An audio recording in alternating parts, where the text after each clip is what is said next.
दोस्तों आप सभी का स्वागत है हमारी मिशन पॉसिबल ऑनलाइन क्लासेस में। तो जैसा कि टेस्ट सीरीज यह तीसरी है और सत्ती में मटेरियल और यूनिट नंबर 2 मैटर में नेचर एंड बिहेवियर। देखिए, अब जैसा कि आप जानते हैं कि यह तीसरी टेस्ट सीरीज है वन दरोगा हेतु। और इसमें कौन कौन से सिलेबस के अधीन ये टेस्ट सीरीज है, देखिए आप सभी के स्क्रीन पर शो हो रहा होगा। यह डेफिनेशन ऑफ मैटर यानी कि ये पदार्थ की परिभाषा, ठोस, तरल और गैस। और इसकी जो विशेषता है आकार, आयतन, घनत्व और पिघलने में परिवर्तन की अवस्था, गर्मी का अवशोषण, ठंड वाष्पीकरण और वाष्पीकरण के द्वारा ठंडा होना, संक्षेपण और उच्च संक्षेपण, उच्च बनाने की जो क्रिया। तो चलिए अब इसी के संबंध में आज की जो टेस्ट सीरीज है उसे हम शुरू करेंगे और उम्मीद करते हैं कि आप सभी अच्छे से इसको देखेंगे, सीखेंगे। और इस चैनल को सब्सक्राइब नहीं किया है तो सब्सक्राइब करें और अपने दोस्तों को भी शेयर करें। तो चलिए यहाँ से अब लेते हैं। सवाल नंबर 1 है, हीरा है। ये आप सभी जानते हैं कि हीरा है कि ऑप्शन देखिए, तत्व है, यौगिक है या मिश्रण है या जो है लिक्विड है, तरल है। तो देखिए इसका सही आंसर है, ये हीरा जो है एक एलिमेंट है, ये क्या है, तत्व है। आपको याद इसको रखना है। चलिए अब बढ़ते हैं सेकंड सवाल पर। देखिए, ये विश्व का प्रत्येक पदार्थ अत्यंत सूक्ष्म कणों से मिलकर बना होता है, यह सबसे पहले किसने दिया था? तो देखिए, ये सबसे जो है पहले दिया था, ऑप्शन देखिए, डाल्टन ने दिया था, कणाद ने दिया था, रदरफोर्ड ने दिया था या मोसले ने दिया था। देखिए इसका सही आंसर है ऑप्शन नंबर बी, कणाद ने। तो इन्होंने ही जो है कहा था कि विश्व में प्रत्येक जो भी जो है तत्व है या फिर बताते हैं, यह क्या सूक्ष्म, बेहद सूक्ष्म कणों से मिलकर यह जो बने होते हैं। चलिए सवाल नंबर तीसरा लेते हैं। देखिए, निम्न में से जो है यौगिक कौन सा है? निम्न में से यौगिक कौन सा है? ऑप्शन नंबर पारा है, ऑक्सीजन है, वायु है या अमोनिया है। तो देखिए अब यहाँ यौगिक की बात आ रही है। यौगिक का मतलब यह है कि दो तीन एलिमेंटों से जो है बना हुआ कोई जो है पदार्थ। तो देखिए अब इसमें ये पारा क्या है, ये सिंगल है, ऑक्सीजन ओजोन सिंगल है, वायु क्या सिंगल है। हाँ, ऑप्शन नंबर डी, तो इसका सही आंसर होगा अमोनिया। देखिए इसमें नाइट्रोजन और हाइड्रोजन के संयोग से इसका निर्माण होता है। Option number D, ammonia. तो चलिए आगे बढ़ते हैं। निम्न में से कौन सा एक एलिमेंट है, तत्व है? तो ऑप्शन देखिए, ऑप्शन ए है माणिक्य है, नीलम है, पन्ना है, हीरा। देखिए ये सवाल कई बार आ चुका है, इसमें हमेशा सवालों में ये ऑप्शन को देख के हमेशा कंफ्यूजन होता है। इसका सही आंसर जो होगा वो जो है क्या होगा? तो देखिए इसका सही आंसर है हीरा। ठीक है, तो हीरा क्या है, यह एक जो एलिमेंट है। ठीक है, नीलम और पन्ना और माणिक्य के लिए मतलब जो है एलिमेंट ये नहीं है। सवाल नंबर 5 को लेते हैं। नंबर 5 में देखिए कि इसमें क्या दिया गया है कि वायु निम्न में से क्या है? What is air in the following? तो देखिए एयर क्या है, ये जो तत्व है, यौगिक है, मिश्रण है या फिर ननो बीज, इसमें से कोई नहीं। तो वायु क्या है, जो एक मिश्रण है। ठीक है, यौगिक भी देखिए पिछले सवाल में हमने ये अमोनिया को लिया था, वो क्या था, यौगिक था। ठीक है, वायु क्या है, यह क्या होता है, ये मिश्रण है पदार्थों के, यह मिश्रण से इसका निर्माण होता है। तो यह एक क्या है, मिक्सचर है, मिक्सिंग है। ठीक है, ध्यान में आपको जो है रखना है। सवाल नंबर 6 लेते हैं। तो निम्न में कौन सा रासायनिक यौगिक है? अच्छे से आपको देखना है, कौन सा एक रासायनिक यौगिक है। देखिए वायु, ऑप्शन ए वायु है, ऑक्सीजन है, अमोनिया है या पारा है। तो रासायनिक यौगिक का आपको सभी जानते हैं, और जो कार्बनिक वाले यौगिक, तो इनमें से कौन सा होना चाहिए? तो ऑप्शन नंबर सी, अमोनिया, यानी कि NH3। ये अमोनिया का ये फॉर्मूला होता है। तो ये क्या है, एक रासायनिक यौगिक है। अब चलिए आगे बढ़ते हैं। सवाल नंबर 7 को लेते हैं। निम्न में मिश्रण है। ठीक है, मिश्रण जो है कौन सा है? दूध है, इस्पात है, CO है या फिर HCl है। ठीक है, हाइड्रोक्लोरिक जो है अम्ल है। तो देखते हैं इसका सही आंसर है क्या। अच्छे से आप लोग भी ऑप्शन को अच्छे से देखिए और साथ साथ में सॉल्व करने की कोशिश भी कीजिए। तो इसका सही आंसर है, यह मिश्रण है इस्पात। इस्पात क्या है, यह एक ये मिश्रण है। सवाल नंबर 8 को लेते हैं।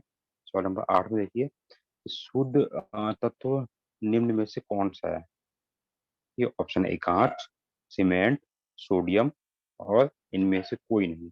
तो शुद्ध यानी कि शुद्ध एलिमेंट की बात हो रही है, तो ये काँच जो होता है मिश्रित होता है, सीमेंट भी जो होता है मिश्रित होता है। और ऑप्शन नंबर सी, तो शुद्ध यानी कि सोडियम यानी कि Na, ये क्या है, एक ये स्वतंत्र और शुद्ध ये एलिमेंट है। ठीक है, तो सवाल नंबर 9 को लेते हैं। सवाल नंबर 9 आपको दिया गया है, एक ही प्रकार के का परमाणु निम्न में से किस में मिलता है? तो ऑप्शन के माध्यम से इसको हम सॉल्व करेंगे। देखिए, यानी कि एक ही अगर परमाणु की बात हो रही है तब, देखिए ऑप्शन नंबर ए है खनिज यौगिक, खनिज मिश्रित या मिश्रण, और सी है प्राकृतिक तत्व, या फिर इनमें से कोई नहीं। तो यहाँ पर बात हो रही है एक ही परमाणु की, तो देखिए इसका सही आंसर जो होगा वो होगा ऑप्शन नंबर सी, यानी कि एलिमेंट। एलिमेंट में आप सभी वो जानते हैं, ये एक ही परमाणु से जो बने होते हैं। जैसे आपका हो गया एलिमेंट, आप जो कह सकते हैं नाइट्रोजन हो गया, ठीक है, और सोडियम हो गया, और जो है कैल्शियम हो गया। तो ये सब क्या होते हैं, ये एक ही एक ही प्रकार के लिए परमाणु से ये बने होते हैं। सवाल नंबर 10 को लेते हैं। सवाल नंबर 10 में देखिए क्या है, दो या दो से अधिक शुद्ध पदार्थों की मात्रा के विचार से एक निश्चित अनुपात में संयोग करने से बना पदार्थ क्या कहलाता है? ठीक है, तो देखिए ऑप्शन नंबर तत्व है वो, यौगिक होगा, मिश्रण होगा, या फिर ठोस होगा। तो देखिए अब वहां पे बात आ रही है कि दो या दो से अधिक शुद्ध ये पदार्थों की बात आ रही है। ठीक है, तो ऐसे केस में क्या होगा, इसका ऑप्शन होगा ऑप्शन नंबर बी, यौगिक, यानी कि ये जो होगा ये कंपाउंड होगा, यानी कि एक निश्चित अनुपात में संयोग के माध्यम से उसका निर्माण होता है। तो यानी कि वो यौगिक होगा। देखिए आगे बढ़ते हैं। सवाल नंबर 11 में है रासायनिक परिवर्तन। देखिए अब यहाँ पे दो चीजें आती हैं, एक होता है भौतिक परिवर्तन, दूसरा होता है रासायनिक परिवर्तन। ठीक है, भौतिक परिवर्तन की डेफिनेशन आप सभी जानते हैं। भौतिक परिवर्तन वे परिवर्तन होते हैं जिसमें कि पदार्थ की अवस्था में केवल चेंजेस हैं, मतलब उसके संगठन में नहीं। और अगर रासायनिक परिवर्तन की बात हम करें, तो रासायनिक परिवर्तन में किसी भी पदार्थ के संगठन ठीक है, संगठन में जो पूर्णतः परिवर्तन जो है आ जाता है। ठीक है, तो चलिए ये सवाल को हम यहाँ पे सॉल्व करते हैं। रासायनिक परिवर्तन जो क्या है, ऑप्शन ए है लकड़ी का जलना है, आम का ये पकना, और बाल का सफेद होना, या फिर सभी। तो देखिए मैंने अभी कहा रासायनिक परिवर्तन वे होते हैं जो उनकी जो किसी भी एलिमेंट में या पदार्थ में क्या होते हैं, उसके रासायनिक गुणों में पूर्णतया संगठनों में पूर्णतया परिवर्तन कर देते हैं। वापस फिर उस चीज को बनाया नहीं जा सकता। जैसे लकड़ी का ये जलना, तो एक बार लकड़ी अगर जल गई, ठीक है, लकड़ी अगर ये जल गई तो ये दोबारा से फिर वो लकड़ी के फॉर्म में वही चीज नहीं आ पाएगी, यानी कि उसके रासायनिक संगठन में पूर्णतः परिवर्तन हो चुका है। तो ऐसे परिवर्तनों को कहा जाता है रासायनिक परिवर्तन। तो देखिए अब इसका जो सही आंसर होगा, देखिए ए बी सी ये सभी हैं, यानी कि सभी क्या है, रासायनिक परिवर्तन है, यानी कि सब एक बार होने के बाद में वापस फॉर्म में नहीं आ पाते हैं। तो ऑप्शन नंबर डी है इसका सही होगा, ऑप्शन नंबर डी, यानी ये सभी। सवाल नंबर 12 को लेते हैं। देखिए भौतिक परिवर्तन का गुण है। देखिए अभी मैंने आपको डेफिनेशन भी अभी दी थी। तो ऑप्शन नंबर ये सारे देखिए, अवस्था में परिवर्तन, अनुक्रमणिक परिवर्तन है, या फिर नए पदार्थ का बनना है, या फिर रासायनिक संगठन में परिवर्तन। तो भौतिक परिवर्तन जो होता है सिर्फ और सिर्फ पदार्थ की अवस्था में परिवर्तन करता है, यानी कि ऑप्शन नंबर ए इसका सही होगा, changes in status of elements. ठीक है, तो चलिए आगे हम बढ़ते हैं। 13 पे हम देखते हैं, दो या दो से अधिक शुद्ध पदार्थों को किसी भी अनुपात में जो मिला देने से जो जो क्या बनता है। तो देखिए ऐसे केस में जो है इसका सही आंसर होगा किसी भी अनुपात में। देखिए अब ये लाइन अभी मैंने पिछली दो स्लाइड जो पहले एक सवाल दिया था, सेम यही सवाल था उसमें, लेकिन एक वर्ड वो यहाँ पर लिखा गया था निश्चित जो है, जो अनुपात में दो या दो से अधिक अगर पदार्थों को निश्चित अनुपात में मिला देंगे तो वो क्या होगा। तो वैसे केस में वो कहलाता है कंपाउंड।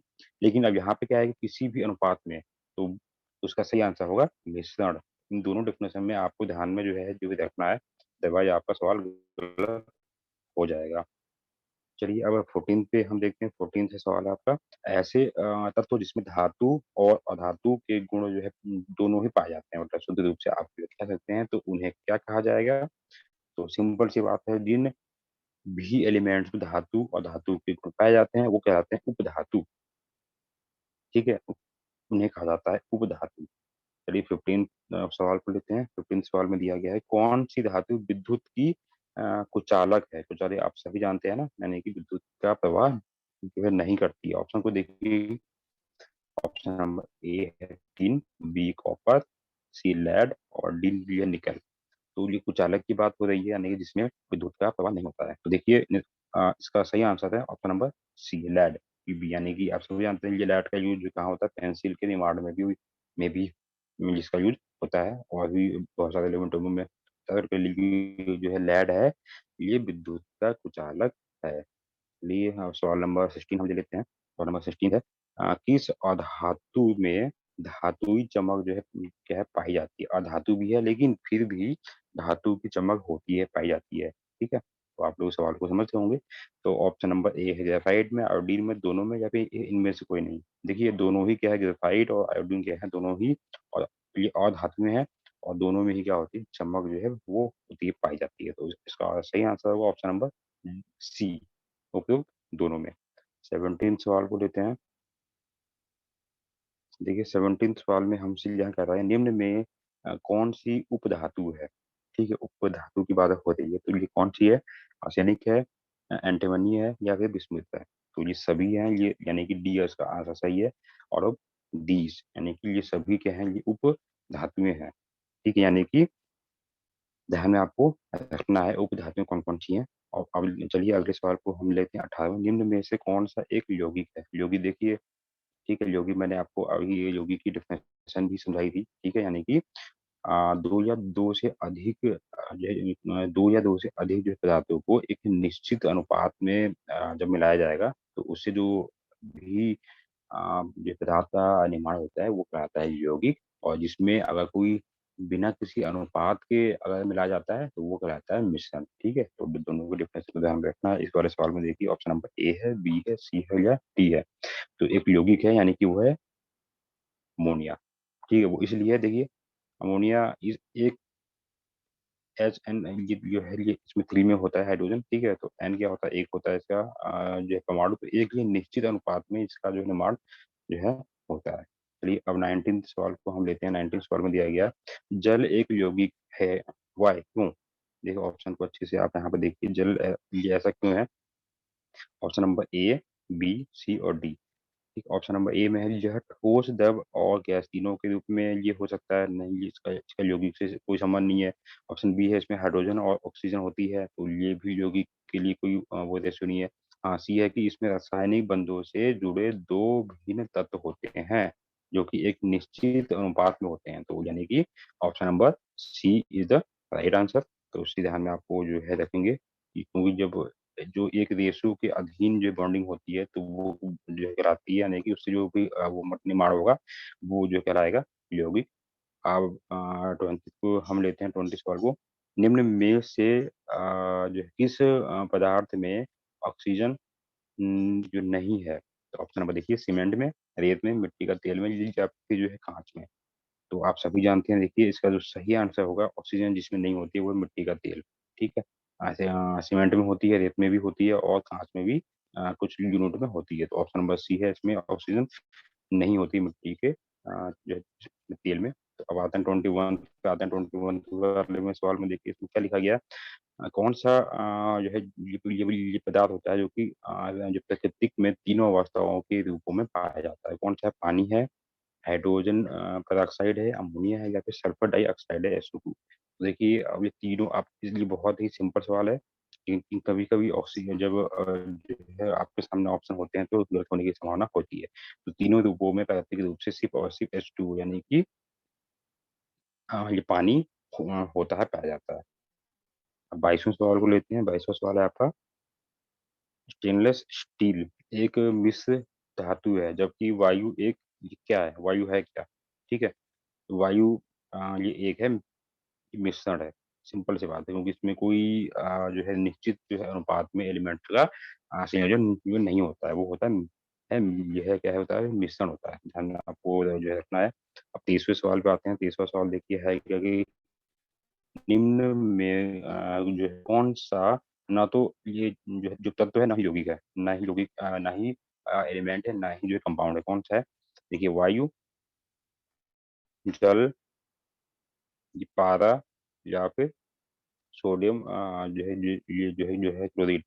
तो अब देखिए आप कभी-कभी सवालों में यह भी दिया जा जो है सकता है, अगर एलिमेंट के रूप में नहीं है तो इसको हम जो वायु को यौगिक के रूप में भी हम कभी-कभी ले लेते हैं। अगर आपको बस केवल जो है ऑप्शन को ध्यान में जो है रखना है, जैसे अभी हमने पिछली वाली स्लाइड में अभी अभी हमने जो देखा था, तो उसका जो सही आंसर होगा वो होगा जो है वायु। अगर ऐसे वाले जो भी केस में जब आपको ऐसी कंडीशन जो दे दी हो, तो इसका सही आंसर जो है वायु होगा। और सवालों को अच्छे से आपको जो समझना है। अब देखिए 24वें सवाल पे आते हैं, पदार्थ की एक चतुर्थ जो है अवस्था है, तो वो कौन-सी जो है ये जो होती है अवस्था जो की, वो होती है प्लाज़्मा, ठीक है? देखिए 3 अवस्थाएँ आप सभी जानते हैं, ठोस, गैस और क्या है द्रव्य। अगर अगर चौथी की बात अगर जो है करें, तो ये जो है प्लाज़्मा जो होती है, हमेशा किसी भी एलिमेंट की ये कौन-सी होती है, चौथी अवस्था होती है, ठीक है? यानी कि ये प्लाज़्मा का ये मतलब है कि ये मतलब ठोस भी होगी, तरल भी होगी और जो गैस फॉर्म में भी ये मतलब कि शो होगी, ठीक है? चलिए आगे बढ़ते हैं 25वें सवाल पे देखते हैं। 25वां सवाल दिया गया है, निम्न में कौन-सा एक यौगिक है? देखिए अभी मैंने यौगिक की डेफिनेशन आपको अभी मैंने दी थी, समझाई थी, ठीक है? यानी कि S2 या 2 से अधिक शुद्ध पदार्थों से जब कोई यौगिक या किसी जो पदार्थ का निर्माण होता है, जिसमें एक निश्चित रेशियो जो है रखा जाता है, ठीक है? तो वो होता है यौगिक, तो वो है रेत, ठीक है? तो इसका आंसर रेत है। चलिए आगे हम बढ़ते हैं। ये है व्यंजक चूर्ण जो है क्या है? ठीक है, व्यंजक चूर्ण जो है ये एक यौगिक है, सिंपल सा है, ठीक है? ये जो है रूपक नहीं है, मिश्रण नहीं है और ये एलिमेंट भी नहीं है, तो ये क्या है? यौगिक है। ध्यान में आपको जो है जो रखना पड़ेगा सवालों को। 27वें सवाल पे पढ़ते हैं, देखिए 27वां सवाल दिया गया, निम्न में से कौन-सा एक मिश्रण नहीं है? मिश्रण नहीं है, तो लिग्नाइट है या काँच, पीतल और इस्पात। देखिए ये नीचे के ये बी, सी और डी ये क्या है? ये मिश्रण ये मिश्रित हैं और लेकिन ये क्या है ग्रेफ़ाइट अ, ये कार्बन का ही अपरूपक ये होता है, तो ये क्या है? मिश्रण नहीं होता है, ठीक है? ये एक स्वतंत्र एलिमेंट है। बारूद हिडन मेटल यानी कि ये बारूद होता है, जो है जो गन पाउडर। बारूद होता क्या होता है? तत्व है, यौगिक है, मिश्रण है या तरल है? तो देखिए इसका सही आंसर है बारूद होता है मिश्रण, ठीक है? इसमें कि यानी कि जो है किसी वो जो है जो चीज़ का रेशो नहीं लिया जाता है एलिमेंट्स का। फिर कोयला क्या है? ऑप्शन देखिए, अब कोयला क्या है? यौगिक तत्व है, यौगिक है, मिश्रण है या कोई नहीं? ये क्या है? एक एलिमेंट है, ग्रुप में ये कोयला जो है एलिमेंट है। ध्यान में आपको रखना है। 30th में आते हैं, तो नंबर ये 30 जो कि यहाँ पर दिया गया है कि किस तंत्र के द्वारा एक अमिश्रणित तरल का मिश्रण अलग किया जाता है, ठीक है? यानी कि अच्छे से सवाल को जो है देख लीजिए कि जो है जो किस विधि के द्वारा एक अमिश्रणित तरल को अलग किया जाता है। सिंपल सी ये बात है, 2 ये लिक्विड हैं, ये आपस में क्या होते हैं ये मिलते नहीं है, मतलब दोनों को अगर एक ही बीकर में एक ही अगर स्थान पे अगर रखा जाए तो ये दोनों आपस में क्या होंगे, कभी भी मिलेंगे नहीं। तो इनका मिश्रण तो इनको अलग जो है कैसे किया जाता है? तो ऑप्शन नंबर डी है इसका आंसर है, अलग ये जो है जो कीप है एक सेपरेट ये फनल के द्वारा इसको अलग जो है कि जो रखा जाता है या फिर किया जाता है। 31 पे देखते हैं वह प्रक्रिया जिसमें कि जो होता है तरल को वाष्प अवस्था में परिवर्तित करने के लिए ये ताप की आवश्यकता पड़ती है। तो वो जो है क्या होता है? ये इसका ऑप्शन देखिए वाष्पीकरण वाष्पीकरण की अव्यक्त गर्मी या पिघलना या संघनन। इसका सही आंसर है ऑप्शन नंबर बी वाष्पीकरण की अव्यक्त गर्मी, ठीक है? इस सवाल में इसका आंसर ये होगा। 32 पे आते हैं, 32 सवाल हमसे यहाँ पर कह रहा है निम्नलिखित में से कौन-सी प्रसार की अवस्था है? समझ रहे हैं ना प्रसार, ठीक है? यानी कि ये एक्सप्रेशन की जो ऑप्शन देखिए ऑप्शन नंबर ए दिया गया है तरल ये पदार्थ में धीमा, गैसों में सबसे जो है तेज और कणों की गति के आधार पर या उपरोक्त सभी। तो देखिए कौन-सी प्रसार की अवस्था है? तो इसका जो है सही आंसर होगा उपरोक्त सभी, यानी कि ये सभी जो है कंडीशन में ये जो होता है प्रसार की अवस्था के रूप में ये डिनोटेड होता है। अब 33वें सवाल पे हम चलेंगे। देखिए ये सारे सवाल जो है आपके वन दरोगा के लिए और साइंस से रिलेटेड जो भी एग्जाम्स है इन सभी में बहुत ही इंपॉर्टेंट है, इसलिए आप सभी को ध्यान में जो है जो रखना पड़ेगा। आप 33वें सवाल पे हम पढ़ते हैं, ये किस तकनीक से समुद्र के पानी से नमक जो को अलग किया जाता है या फिर नमक प्राप्त किया जाता है? देखिए ये कई बार आ भी चुका है, तो इसका सिंपल सा आंसर है वाष्पीकरण, वो प्रदेशन, ठीक है। तो ऑप्शन सी आपको डायरेक्ट वे में इसको ध्यान में रखना ये पड़ेगा इस वाले सवाल में। 34वें सवाल पे हम बढ़ते हैं। 34वां सवाल है कि उस तकनीक का नाम बताइए जो दो या दो से अधिक घुलनशील ठोस को अलग जो करने में इस्तेमाल होती है, जो बहुत ही मात्रा में घोल में मौजूद होती है। ठीक है, तो ऐसे केस में सिंपल सा ऑप्शन आपका लगाना पड़ेगा, ये है, इसका नाम है तो मेटोग्राफी। ठीक है, बस। और इसमें कोई चीज़ आपको जो ध्यान में जो है नहीं रखनी है। जब जब ऐसी अवस्था आपको दे दी जाए कि 2 या 2 से अधिक घुलनशील ठोस को अलग जो है करने के लिए ये सिस्टम अपनाया जाता है। चलिए आगे बढ़ते हैं। ये है 35 पर। तरल पदार्थ में प्रसार का एक उदाहरण है। देखिए, अब ये तरल की बात हो रही है, उसमें प्रसार का उदाहरण जो है कौन-कौन सा होगा? या ऑप्शन नंबर ए, बी, सी और डी। तो उसका सटीक जो आंसर है वो होगा पानी में स्याही का फैलना। क्योंकि तरल की बात हो रही है तो बाकी तो ऑप्शन लिक्विड से संबंधित बिल्कुल नहीं है। तो ये है इसका आंसर सी होगा, पानी में स्याही का फैलना। अब आते हैं 36वें सवाल पर। देखिए इसमें दोनों हिंदी वर्जन भी है, इंग्लिश भी है। तो आप में से जो भी अगर हिंदी मीडियम का नहीं है तो वो इंग्लिश मीडियम इंग्लिश वर्जन को दे सकते हैं। सवाल नंबर है 36 है, हवा से हल्की गैस है, कौन सी है हल्की गैस? देखिए, नाइट्रोजन है, हाँ, हाइड्रोजन है, नाइट्रोजन है, अमोनिया है या फिर ये सभी। तो ये हवा से अगर हल्की अगर गैस की हम बात करें तो वो सिर्फ है हाइड्रोजन है। तो option number A is the right answer. अब 37वें सवाल पे हम बढ़ते हैं। देखिए 37वां सवाल क्या है? उर्वरक जो बनाने में प्रयुक्त मुख्यतः कौन सी गैस जो है वो यूज होती है, प्रयुक्त होती है? उर्वरक आप सभी जानते हैं, फर्टिलाइजर। तो उसका जो है सिंपल सी है, सही आंसर है इसका नाइट्रोजन। देखिए नाइट्रोजन लगभग लगभग हर फर्टिलाइजर में होता है और नाइट्रोजन गैस को ही को ही उर्वरक यानी फर्टिलाइजर बनाने में यूज में लिया जाता है। 38वें सवाल को देखते हैं। देखिए ये इम्पोर्टेंट है, कई बार आ भी चुका है, ये कई बार बड़े-बड़े जामों में से लेके छोटे-छोटे जामों में भी आता है। भोपाल गैस कांड में कौन-सी गैस का रिसाव हुआ था? तो ऑप्शन नंबर ए है, बी है या दोनों है या इनमें से कोई नहीं। तो इसका जो जो सही आंसर है इसको शॉर्ट फॉर्म में कहा जाता है एमआईसी, मिथाइल आइसोसाइनाइड, ठीक है? तो इसका ये सही आंसर है और ये डेट भी कभी-कभी ये जामें दे दी जाती है। तो ये डेट आपको ध्यान में जो है रखना पड़ेगा, 3 दिसंबर 1900 ये जो है 84 में भोपाल गैस कांड हुआ था। चलिए अब बढ़ते हैं 39th पे। गोबर गैस में जो मुख्य रूप से कौन-सी गैस होती है? गोबर गैस आप सभी जानते हैं कि होती क्या है और इसमें कौन-सी मतलब कि वैसे बहुत सारी गैसों का होता है, मिश्रण होता है, लेकिन अगर हम अगर मुख्य रूप से बात करें, देखिए इसमें ये बुटेन भी होता है, मीथेन भी होती है, ठीक है? और भी छोटी-बड़ी वो चीज़ें होती हैं, लेकिन मुख्य रूप से हम बात करें तो गोबर गैस में मुख्य रूप से मीथेन, जो ये मीथेन वाली गैस होती है, यानी कि इसके जो ये केमिकल ये इसका ये मतलब जो लिखने का वे है, ये CH4, इससे जो कहा जाता है मीथेन, ठीक है? मीथेन इसमें होती है।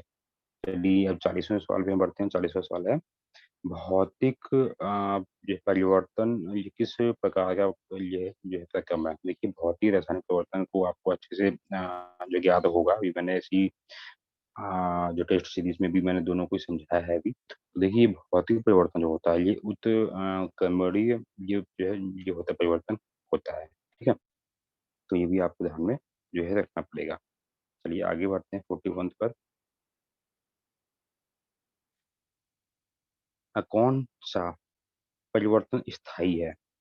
ठीक है? देखिए स्थायी की बात कर ली है, ठीक है? तो ऑप्शन नंबर ए है भौतिक परिवर्तन, बी है रासायनिक परिवर्तन, सी है ए, बी और डी है या भौतिक या फिर रासायनिक। तो स्थायी परिवर्तन की बात जो है जहाँ पर आती है, यानी कि किसी भी पदार्थ के रासायनिक संगठन का पूर्णतः परिवर्तित हो जाना, वापस फिर नहीं बनना, इसका मतलब यही हुआ। तो और इसके लिए जो लाइन जो है जो है किसके लिए है? तो ये है रासायनिक परिवर्तन, केमिकल ये चेंजेस, ठीक है? इसका ये सही आंसर है। इसमें क्या होता है कि जो ये परिवर्तन स्थायी होता है। जैसे दूध से दही का जो है बनना, ये क्या है? ये रासायनिक परिवर्तन नहीं है, यानी कि वो एक बार दूध से दही अगर बन गया तो वो स्थायी हो गया, यानी कि अब दही से दूध वापस नहीं बन सकता।